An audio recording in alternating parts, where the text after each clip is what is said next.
You're tuned in to the Ross Tucker Football Podcast, guiding your gridiron journey, none other than your host, former NFL lineman, Ross Tucker. Oh, yeah, it is. But it's not just any Ross Tucker Football Podcast. It is a Monster Monday, presented, of course, as always, by DraftKings. I am Ross Tucker, former NFL offensive lineman, 5 teams, 7 years. Most of you know that, classic journeyman, but help me get this podcast network, which is pretty cool. And in addition to all the different media gigs, there's a lot to get to. Awesome interview with Tiki Barber, the Giants legend who's been in the news with some of his comments about Saquon Barkley. You'll hear from Tiki momentarily, which will be awesome. And there's been a ton of stuff that's going on around the NFL since Thursday. So I don't want to waste any time. You guys know the deal.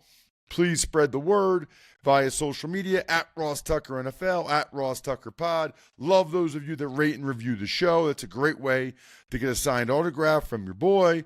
And love the patrons like Jake Crittenden.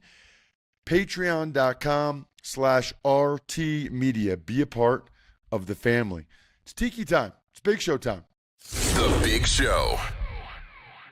Always good to talk with guys that are Hall of Fame caliber players, as well as somebody I've gotten a chance to work with a couple times. The great longtime New York Giants running back, Tiki Barber. And Tiki, I guess I want to start with this. I know what you're doing on the radio and TV, and you've really carved out an awesome career for yourself. But for the people that aren't as familiar, can you just kind of walk them through what you have going now in your post-football life? Yeah, I mean, it's been almost 18 seasons, Ross. It feels like forever, even though I still feel young, and that's because I have young kids. But it's been all media since I left the NFL. I started at the Today Show and then did a few other iterations of things, Yahoo, etc., and then ended up at CBS National Radio. And about a year and a half ago, I got flipped to WFAN, which is local and the largest, terrestrial radio station in the country, at least as it pertains to numbers.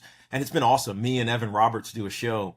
But on weekends during the football season, after, I say, 3 or 4 years of grinding on the 7th and sometimes the 8th team, I got on a full schedule with CBS broadcast, calling NFL games with Andrew Catalan and Matt Ryan. So my weekends were all NFL, but Monday through Friday, I'm talking Mets and Yankees and Giants and a lot of Jets this past season because of the Aaron Rodgers drama.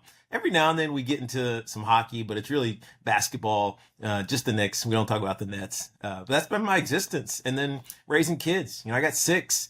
One's at Princeton, your alma mater. One's down up at Brown, 2 13-year-olds and a 10-year-old and a 7-year-old. So I'm kind of all over the place doing media, but also trying to be a dad. Wow, that is wild. I knew you had several. I didn't know you had 6. that sounds like a lot. Talk about just doing a game every week and being able to kind of get into that groove and that rotation. It's funny because for me this past year, I did college and NFL. I was like the 7th crew for NFL and the 2nd crew for college, but sometimes different play-by-play guys. Yeah. Sometimes different 3-man booth with Jason McCourty, just me and Tom McCarthy sometimes. And I'm envious for sure of just being able to have same producer, same director, same play-by-play guy, same guy in the booth. And you were one of the few guys that knows what it was like for me this year to kind of be in a 3-man booth at times too. Yeah, so I did that, Ross. Your path, that's what I was on until last season. It was sometimes I was with Beth Mowens, and then I'd be with Andrew Catalan, but other times I'd be with Tom McCarthy. I also did some college games on radio, and so it's your mind just can't focus on process and routine like we're used to being athletes. It's the same thing. Monday's the recovery day, Tuesday's the off day, Wednesday's first and second down, et cetera, et cetera, et cetera. It got challenging, but I knew it was the grind I wanted to be on. I didn't know I wanted to call games until I want to say 7 or 8 years ago. And my brother asked me to be in a 3-man booth with him when he was working at Fox. And when I did those games with him, they happened to be Giants games, so they were a little bit easier for me to prepare for. I realized how much I missed watching tape, like understanding what was going on and digging into the nuances of the game as it's evolved, because it's very different from when you and I were playing. It's a different game now. Offensively, I think defensively, it's even evolved. And so the challenge that you mentioned is real. But once you get stability and once you get on a team that's the same thing every week, one, you have a lot more fun because you see the same guys every weekend.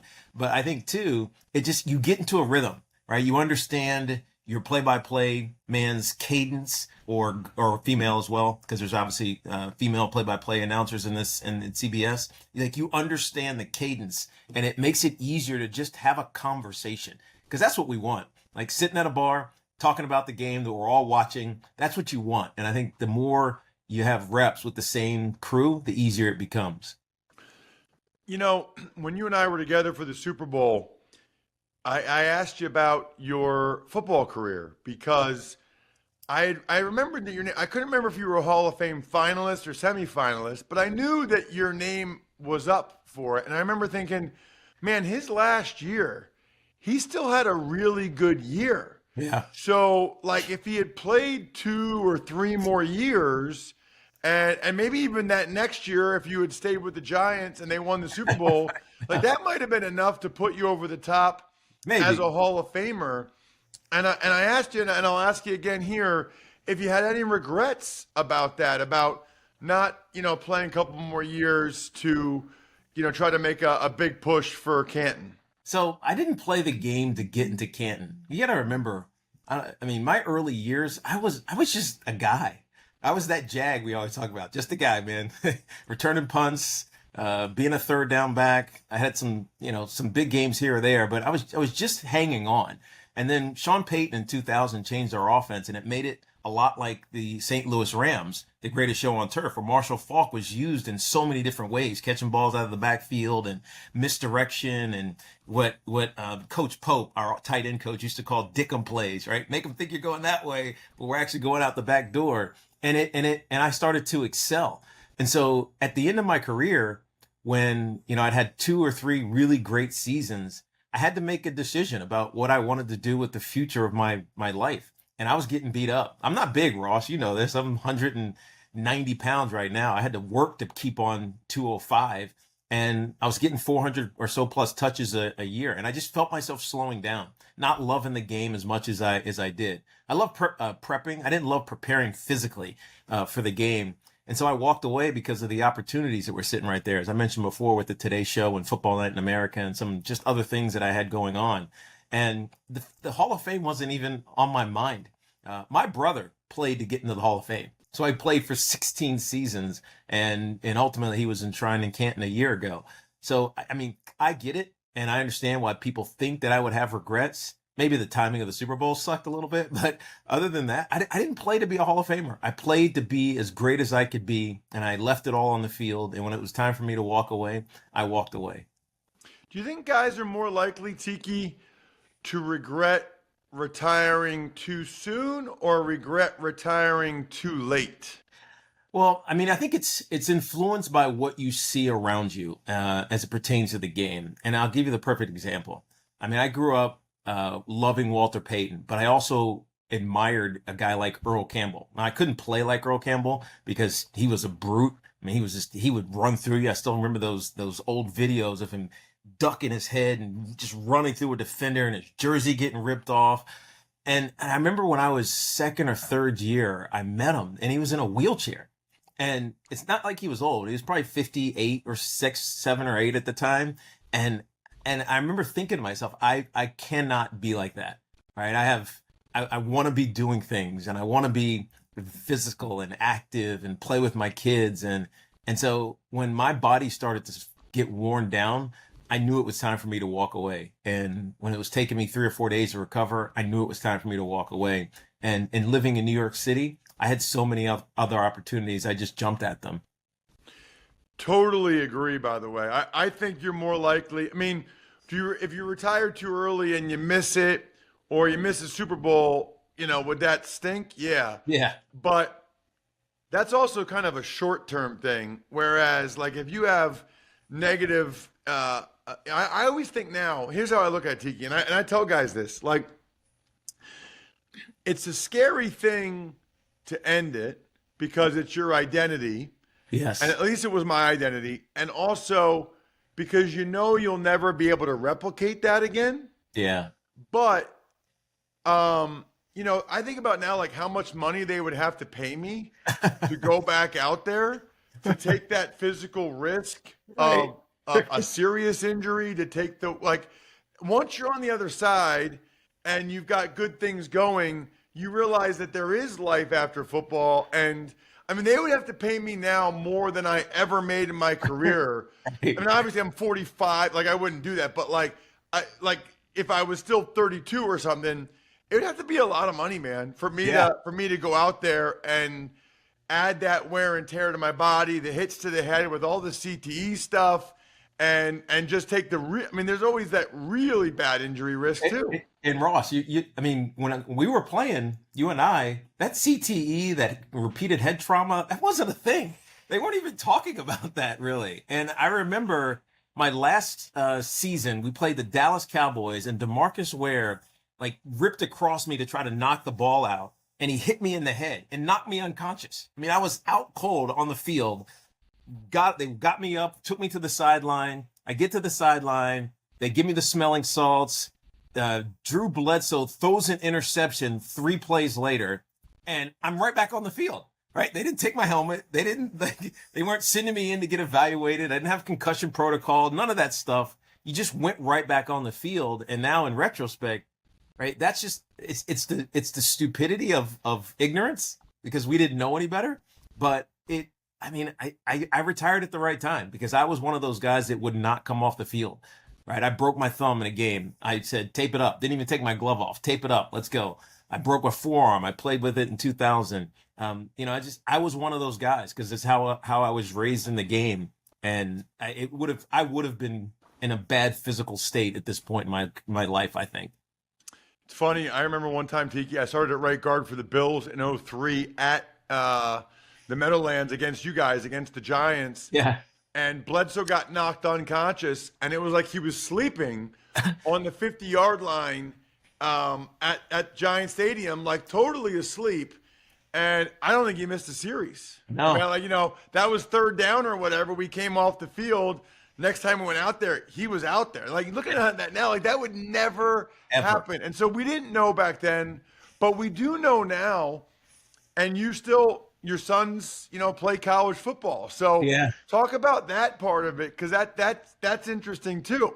Yeah, it's interesting. You're right, because they're both in Ivy League schools. So the football is not, it's not the high intensity of like being at a Miami or a Michigan or one of those programs. And, but it is still a physical game. And I remember AJ, when he was probably 12 or 13, he got a concussion. It was his first concussion. And thankfully he told us, right? He didn't just try to hide it. I would have hidden it at his age.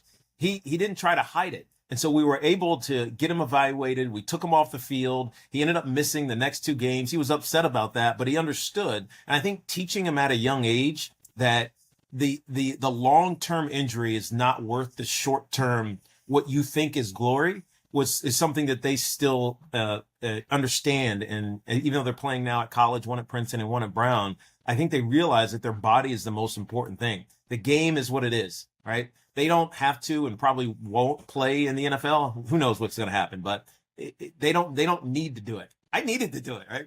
I didn't have any money. I didn't have any wealth or affluence, with my mom just working as much as she did and not being able to make ends meet all the time. My kids aren't in that situation. So they play the game because they love it, not because they have to.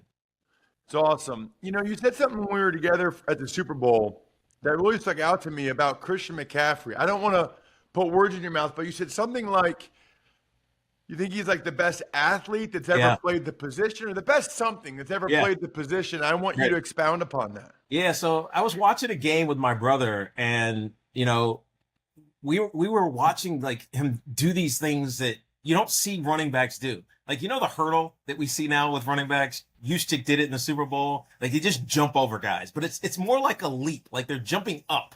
They're not like hurdling. Now, my brother was a hurdler in high school, and he was a national champion indoor, and his form was like perfect, right? And it was running and lifting a leg and diving over. Chris McCaffrey had a touchdown run I guess it was a reception actually, and it was probably, I don't know, week 12 or 13, and he caught the ball.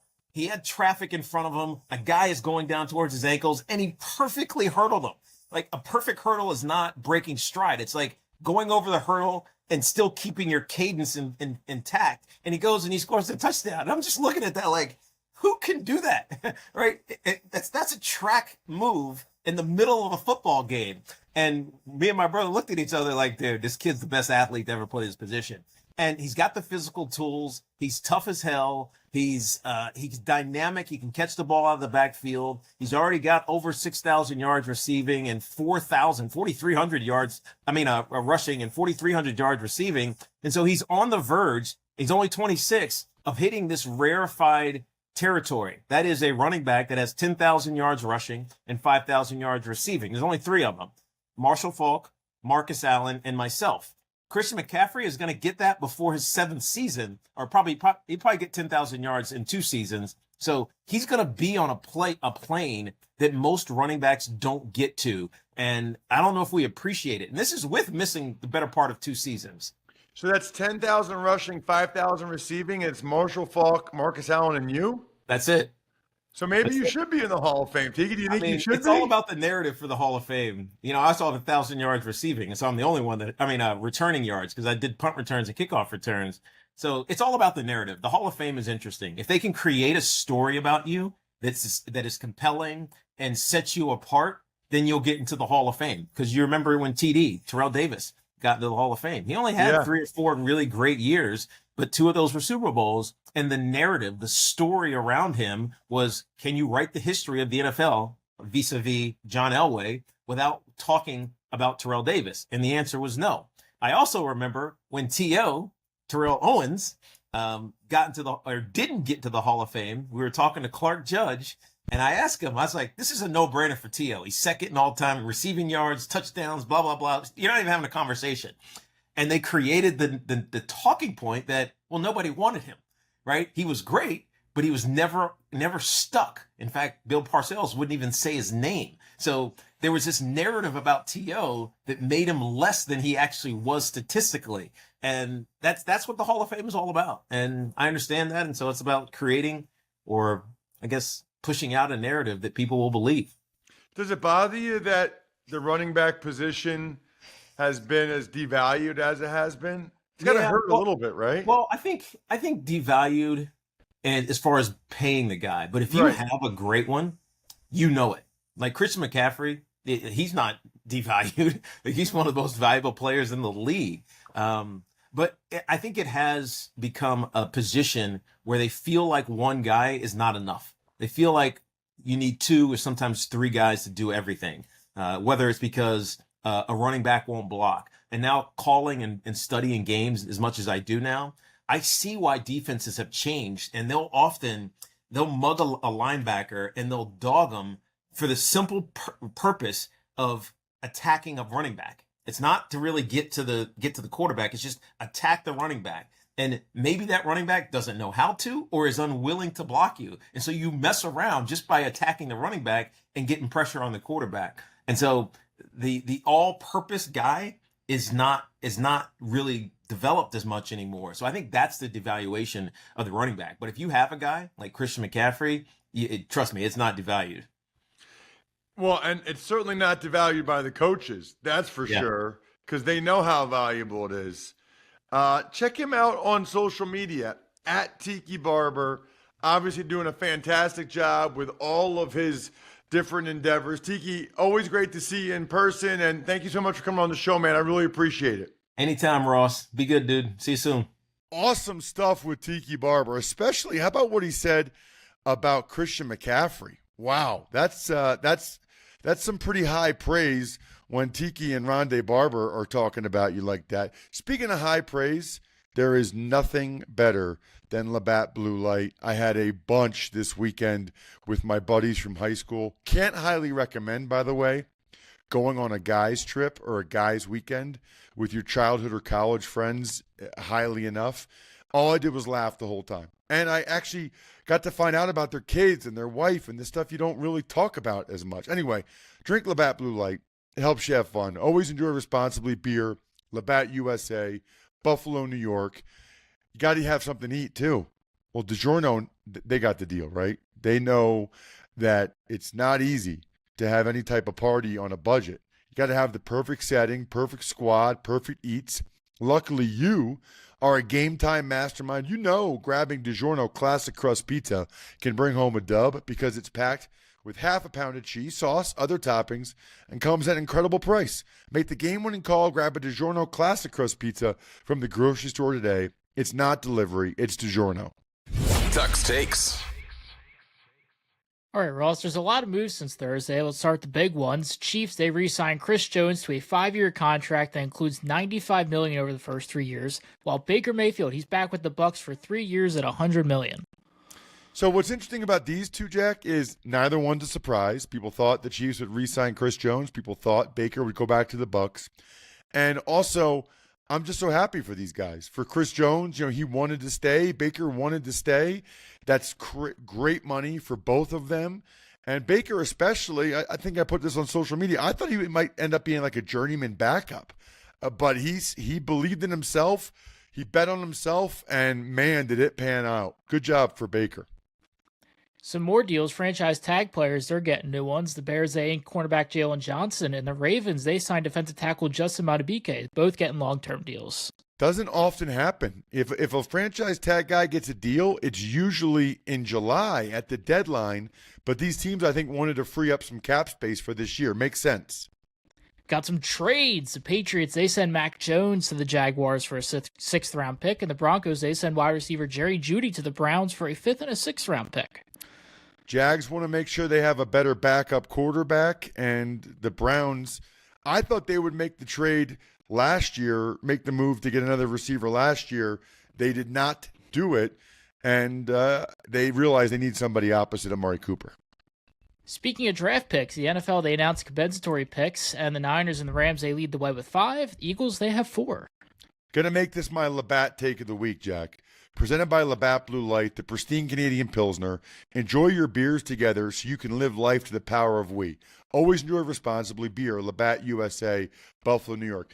Am I the only person that thinks compensatory picks are insane? Why are teams rewarded for not paying a player who's performed well for them? There's a salary cap. Everybody has the same salary cap. Everybody has the same draft picks until they trade them or whatever. Why are teams getting compensatory picks? It's not necessary. It's ridiculous. I hate it. And evidently I'm the only one that realizes it's insane that this is even a thing in the NFL. Got a lot of signings. Tight end Zach Ertz, he signs with the Commanders. Dolphins, they signed tight end Jonnu Smith. Pat signed Chukes Okorafor and tight end Hunter Henry. Jaguars re-signed Ezra Cleveland. Chiefs re-signed Drew Tranquill. The Rams bring back offensive guard Kevin Dotson. The Raiders re-signed center Andre James. And the Eagles signed defensive end Brandon Graham for a 15th and final season. Basically, other than like Ertz and Okorafor, it's guys re-signing with their teams before free agency starts. I mean, today is going to be nuts. At noon, when the period opens up, it's going to be wild as these guys are able to actually finally negotiate. These are just the guys that didn't really want to leave, and once their team gave them something like Tranquill and James and Dotson they're happy with, they took it. And we got some more exits. The Broncos, they cut Justin Simmons, while Eagles legend Fletcher Cox, he retires after 12 seasons in Philadelphia. Justin Simmons and Russell Wilson, I mean, the Broncos are not messing around, moving on from players. And for Fletcher Cox, just an incredible career. I said this on social media, Jack, at Ross Tucker NFL. It is bananas that the Eagles have 4 linemen all playing at the same time for 10-plus years that'll never play for another team that are all Pro Bowl caliber guys. Like, that never, ever happens. It is extremely impressive what they've been able to do. I would say, too, Jack, the only other thing I thought was noteworthy since Thursday's show is just the Bills. I mean, the Bills re-signed David Edwards. They re-signed Taylor Rapp to safety. They bring in Trubisky. Then they release Tre'Davious White, release Mitch Morse, release Jordan Poyer. It's kind of wild to me that the Bills already have this like salary cap rebuild when they've only ever been to one conference championship game with this group. It's not like they've they did all the salary cap stuff and they won the Super Bowl. They didn't. They haven't even gotten really close to winning the Super Bowl. Anyway, we'll have more on Wednesday. I think we're done here. Thanks for tuning in to the Ross Tucker Football Podcast. Make sure to also check out Even Money, Fantasy Feast, and College Draft, all on the DraftKings Network on Samsung TV Plus, YouTube, or subscribe to the podcast on your favorite platform. Shout out myfrontpagestory.com. You guys know my promise. I guarantee if you get a story from myfrontpagestory.com for a loved one, I will send you a signed press pass in the mail. You're not entering a contest. You're just winning. Love me some backofficescheduler.com, steakhousesports.com, humanheadnyc.com, Sportico